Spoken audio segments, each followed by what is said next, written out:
Bantay sarado ng mga pulis ang pagdarausan ng Miss Universe Grand Coronation sa Lunes at saksi live si Von Aquino. Von? Yes, Pia, kahit pamahigpit na ang seguridad dito, ay pinapayagan pa rin naman ang pagsiselfie dito sa labas ng venue ng Miss Universe Coronation.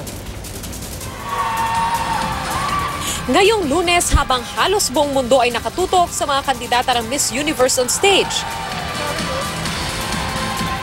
sa backstage at sa palibot ng MOA Arena, mga pulis naman ang nakatutok sa seguridad.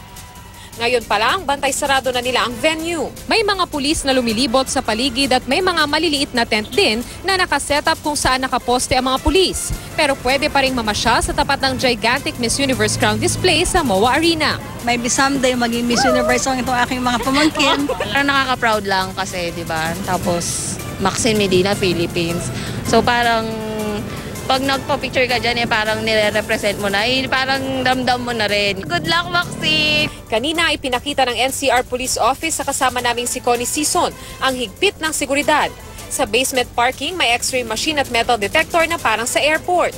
Mahigpit lalo't naglaan na ng upuan para sa Pangulo kahit di pa kumpirmadong manonood ng pageant. And the President and his family, relatives will be sitting there and all the rest of the cabinet members na pupunta.